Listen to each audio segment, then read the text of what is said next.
Police ঘেরাটোপে কেন থাকবে? ভারতীয় জনতা পার্টির সংস্কৃতিতে নেই কোনো জায়গায় কোনো ঝামেলা করার। পুলিশই তো বাধা দিয়েছিল, করতে দেয়নি। উত্তর পুলিশই দিতে পারবে, আমাদের কোনো ব্যাপার নেই। আমাদের যুব মোর্চার ছেলেরা শান্তিপূর্ণভাবেই হবে। এবং এর আগে 2020 সালে উত্তরকন্যা অভিযানে একটা ইনসিডেন্ট ঘটেছিল, তা আমি আশা করি এবারে কোনো ইনসিডেন্ট ঘটবে না। 21শে জুলাইয়ের সভায় দেখা যাচ্ছে যে ট্রেনে সাধারণ মানুষ উঠতে পারছেন না, ট্রেন পুরো বুক, মানে ট্রেনে পুরো সাধারণ মানুষ যাতায়াত করতে পারছে না। ওটা তো সভা নয়, ওটা পাগলু ড্যান্স হবে। নাচতে নাচতে আসছে, দেখছেন না?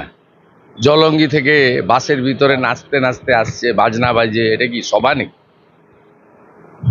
এবং জোর করে আনা লোক, পুরুলিয়া থেকে যাদেরকে এনেছিল, আপনি সকাল থেকে দেখুন হাওড়া স্টেশনে সব ব্যাক করে গেছে। পুলিশ কর্মী জেল হল, পুলিশ কর্মীর এই প্রথম জেল হল। আরো হবে, ওই সুধাকরেরও হবে শিলিগুড়ি, ও গরু পাচারে যুক্ত, সবগুলোর হবে, এখানকার মুকেশেরও হবে।